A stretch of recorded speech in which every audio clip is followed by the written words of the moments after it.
জনাইছো এই মুহূৰ্তৰ এক গুৰুত্বপূৰ্ণ খবৰ অৰুণাচললৈ ফুৰিবলৈ গৈ দুৰ্ঘটনাত পতিত মৰঙীৰ দুটা পৰিয়াল কণমানি সহ ৬জন লোক পতিত হয় দুৰ্ঘটনাত পতিত এজন লোকৰ মৃতদেহ উদ্ধাৰ আঘাতপ্ৰাপ্ত অৱস্থাত উদ্ধাৰ এগৰাকী মহিলা এটি কণমানি বৰ্তমানে উদ্ধাৰ হোৱা নাই ৩জন লোক এখন স্কৰ্পিঅ' বাহনত গৈছিল লোককেইজন অৰুণাচলৰ মায়দিয়ালৈ গৈছিল ফুৰিবলৈ উভতনি পথত মায়দিয়া ৰয়িঙৰ মাজত এই দুৰ্ঘটনা সংঘটিত হয় মৃত লোকজন চালক অজয় চেত্ৰী উৰ্ফে মনোজ চেত্ৰী বুলি জনাব পৰা গৈছে উদ্ধাৰ হোৱা মহিলাগৰাকীৰ নাম হৰিমায়া চেত্ৰী উদ্ধাৰ হোৱা কণমানিটিৰ নাম ৰশ্মি চেত্ৰী উদ্ধাৰ হোৱা নাই মীনা চেত্ৰী ৰঞ্জিত চেত্ৰী আৰু সুৰজ চেত্ৰী বাহনখনৰ সৈতে ৫০০ ফুট দ খাৱৈত আবদ্ধ হৈ আছে লোককেইজন আহতসকলক ততাতৈয়াকৈ ডিব্ৰুগড় চিকিৎসালয়লৈ প্ৰেৰণ কৰা হৈছে মৰঙী মৌজাৰ ঔগুৰি চাপৰিৰ পৰা অৰুণাচললৈ গৈছিল লোককেইজন শনিবাৰে ইয়াৰ পৰা 10টা বজাত ৰাতি অৰুণাচল কিবা মাইংনে আৰু কিবা জেগা বুলি ওলাই গৈছিলে ইয়াৰ পৰা যাবলৈ ফুৰিবলৈ পিকনিক হিচাপত ফুৰিবলৈ গোটেই ভাইটি মোৰ দুজন আছিলে বোৱাৰী দুজনী ছোৱালী এজনী আৰু ড্ৰাইভাৰটো সিহঁতি ওলাই গৈছিলে এতিয়া মই খবৰ পালোঁ যোৱাকালি যে গাড়ীখন এক্সিডেণ্ট হ'ল বুলি কোনে কিমান দুখ পাইছে কি হৈছে এতিয়ালৈ ডিটেইলছটো মইতো গম পোৱা নাই মোৰ বোৱাৰীজনী আৰু ভাইটি এই ছোৱালীজনীক ৰেস্কিউ কৰি হস্পিটেলত ৰেফাৰ কৰিছে ডিব্ৰুগড় বুলি গম পাইছোঁ বাকী ডিটেইলছটো মই এতিয়ালৈকে পোৱা নাই ইয়াৰ পৰা কোনো লোক গৈছে কালি মোৰ ভাইটি আৰু মোৰ 3টা ভাইটি আৰু পেহা গৈছে লগ কালি 8টা বজাত উদ্ধাৰ অভিযান চলি আছে বুলি আজিও কিন্তু কেনেকৈ কণ্ডিশ্যনত আছে কিমান দুখ পাইছে সেইটো এতিয়ালৈকে আমাক জনোৱা নাই কোনকেইজন গৈছিলে নামকেইটা ক'ব পাৰিব ৰঞ্জিত চেত্ৰী সুৰজ চেত্ৰী আৰু মীনা হৰি আৰু সৰু ছোৱালীজনী তেওঁলোক ফুৰিবলৈ গৈছে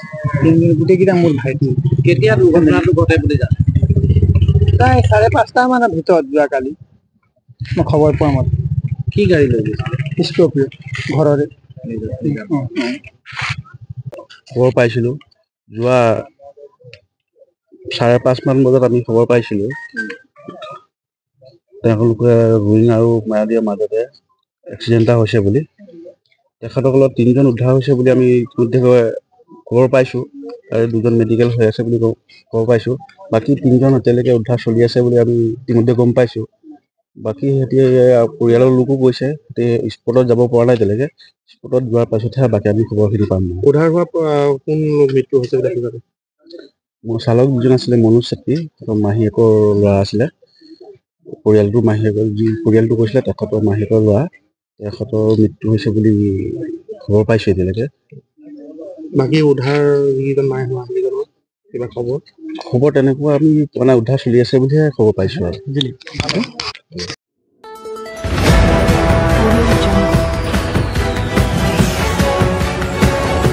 গোলাঘাট জিলাৰ ব্ৰহ্মপুত্ৰ অঞ্চলৰ অগ্ৰণী শিক্ষানুষ্ঠান ব্ৰহ্মপুত্ৰ শংকৰদেৱ শিশু নিকেতনৰ ৰূপালী জয়ন্তীৰ আৰম্ভণি অনুষ্ঠান উপলক্ষে ব্যাপক আয়োজন উলহ মালহেৰে অনুষ্ঠিত হয় ৰূপালী জয়ন্তীৰ আৰম্ভণি অনুষ্ঠান বাৰেৰহণীয়া সাংস্কৃতিক শোভাযাত্ৰা আকৰ্ষিত কৰিলে সকলোকে হাজাৰো অধিক ৰাজ্যে অংশগ্ৰহণ কৰা বৃহৎ শোভাযাত্ৰাত মুখৰিত হ'ল বিভিন্ন কৃষ্টি সংস্কৃতি সদৌ অসম ভিত্তিত অনুষ্ঠিত ভূপেন্দ্ৰ সংগীত আৰু সৃষ্টিশীল নৃত্য প্ৰতিযোগিতাত অংশ ল'লে ৰাজ্যৰ বিভিন্ন প্ৰান্তৰ শতাধিক প্ৰতিযোগীয়ে ৰূপালী জয়ন্তীৰ সামৰণি অনুষ্ঠানত অনুষ্ঠিত হ'ব চলিত বৰ্ষৰ শেষৰ ভাগত বছৰজোৰা কৰ্মপন্থা গ্ৰহণ কৰা হৈছে ৰূপালী জয়ন্তী উপলক্ষে নিকেতন পৰিয়ালবৰ্গই সহযোগিতা কামনা কৰিছে সকলোৰে অৱস্থিত ব্ৰহ্মপুত্ৰৰ বানপানীয়ে গৰকা এই অঞ্চলত আচলতে পশ্চিম ব্ৰহ্মপুত্ৰ গাঁও পঞ্চায়তৰ অধীনত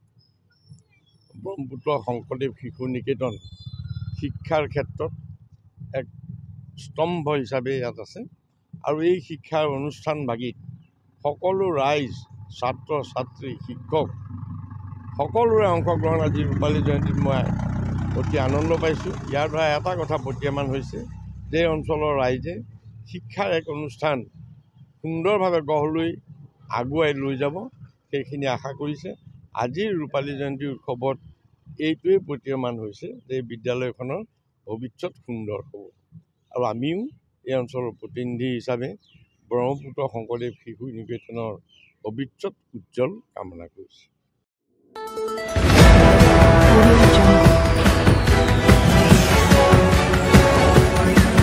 ছাত্ৰ মুক্তি সংগ্ৰাম সমিতি মৰঙী আঞ্চলিক সমিতিৰ অন্তৰ্গত দিগ্ৰাং শাখা সমিতিৰ উদ্যোগত ভাৰতীয় আৰ্ট এণ্ড ক্ৰাফ্ট একাডেমীত অনুষ্ঠিত হয় গোলাঘাট জিলা ভিত্তিত চিত্ৰাংকন প্ৰতিযোগিতা।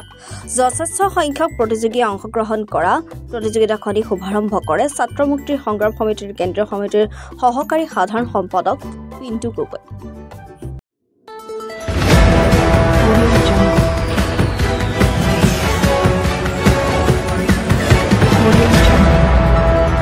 গোলাঘাটবাসীৰ বাবে সুখবৰ। আন্তঃৰাষ্ট্ৰীয় চিজন গ্ৰীণ এক্সপো 2025 যোৱা ইংৰাজী 20 জানুৱাৰীৰ পৰা 9 ফেব্ৰুৱাৰী তাৰিখলৈকে গোলাঘাট টাউন আছু ফিল্ড গল্ফ স্কুলৰ সমীপত অনুষ্ঠিত হয়।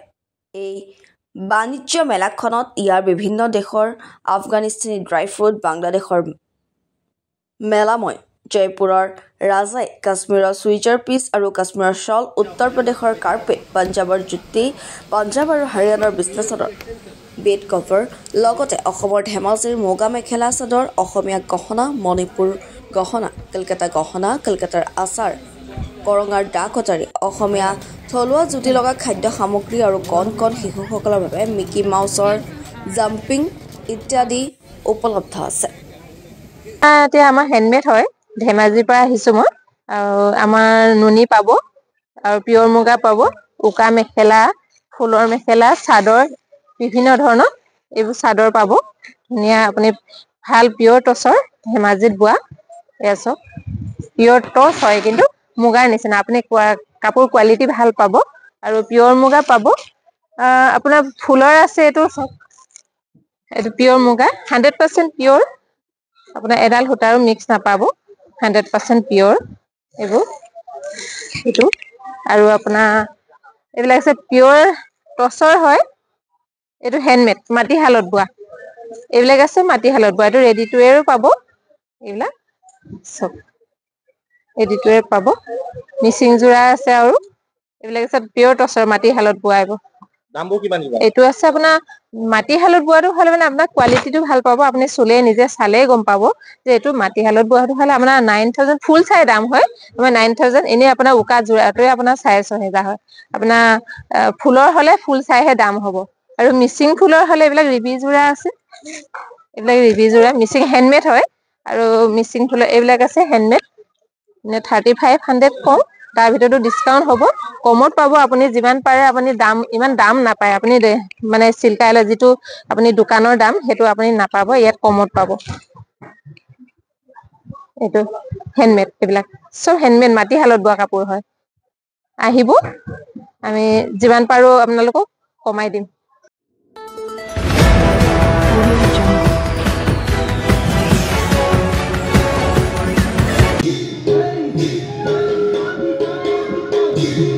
মৰঙী মৌজাৰ তেলকৰম প্ৰাথমিক বিদ্যালয়ৰ প্ৰাংগণত জ্যোতিষ্ময় মইনা পাৰিজাতৰ উদ্যোগত আৰু নৱগোষ্ঠী যুৱ সংঘ স্থানীয় ৰাইজৰ সহযোগত 25 আৰু 26 জানুৱাৰীত দুদিনীয়া কাৰ্যসূচীৰে শিশু সমাৰোহ আৰু অন্তৰংগ অনুষ্ঠান অনুষ্ঠিত হয়। 25 জানুৱাৰীত মইনা পাৰিজাতৰ পতাকা উত্তোলন, স্মৃতি তৰ্পণ, গছ-গছনি ৰোপণ আদি অনুষ্ঠানৰ পিছত শিশু মইনাসকলৰ মাজত সাহিত্য, সাংস্কৃতিক ক্ৰীড়া আদি প্ৰতিযোগিতা অনুষ্ঠিত হয়। 26 জানুৱাৰীত মইনাসকলৰ মাজত চিত্ৰাংকন, স্মৃতি পৰীক্ষা প্ৰতিযোগিতাৰ অন্তত বিয়লি 2 বজাৰ পৰা অন্তৰংগ অনুষ্ঠান অনুষ্ঠিত হয়। অনুষ্ঠানত বহুকেইজন বিশিষ্ট ব্যক্তিৰ লগতে মইনা প্ৰতিনিধিৰ অংশগ্ৰহণ কৰে।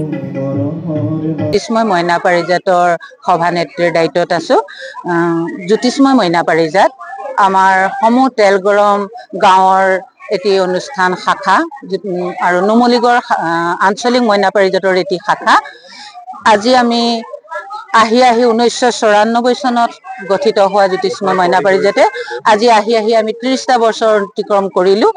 এই 30টা বছৰত আমি পঞ্চদশ দ্বিবাৰ্ষিক অনুষ্ঠান ভাগি 25 আৰু 26 তাৰিখে দুদিনীয়া কাৰ্যসূচীৰে অনুষ্ঠিত কৰিছো।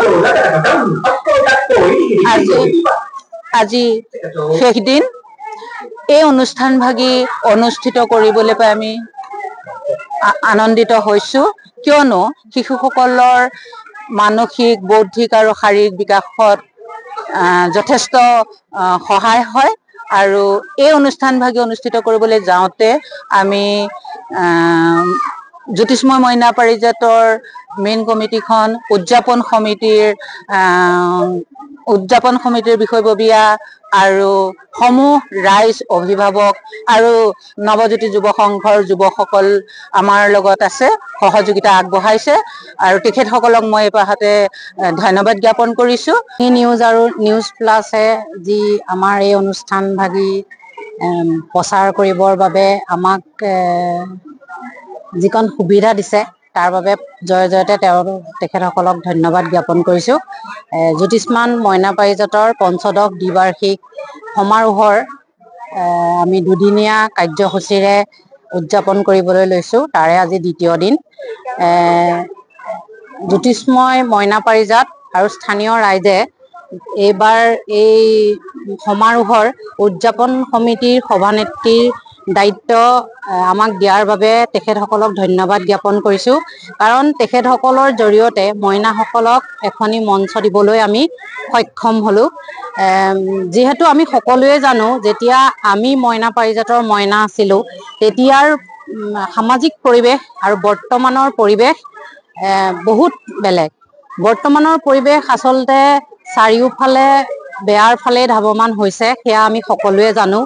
কাৰণ বৰ্তমান বিজ্ঞান আৰু প্ৰযুক্তিবিদ্যাৰ যি আৱিষ্কাৰ সেইবোৰে আমাৰ শিশুসকলক আচলতে ভুল পথেৰে বহুত পৰিচালিত কৰিছে।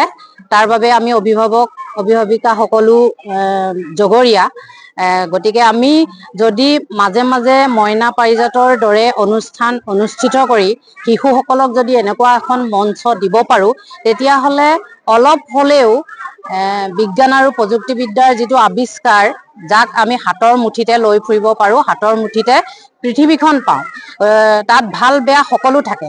গতিকে কোনোবাই তাৰ ভালখিনি গ্ৰহণ কৰে, কোনোবাই বেয়াখিনি গ্ৰহণ কৰে। গতিকে আমি যদি শিশুসকলক সেই মোবাইল নামৰ বস্তুটোৰ পৰা আঁতৰাই ৰাখি এনেদৰে একোখন মঞ্চ দিব পাৰোঁ তেতিয়াহ'লে আমাৰ শিশুসকলৰ মানে শাৰীৰিক, মানসিক আৰু বৌদ্ধিক বিকাশত অলপ হ'লেও আমি প্ৰভাৱ পেলাব পাৰিম বুলি আশা ৰাখিছোঁ।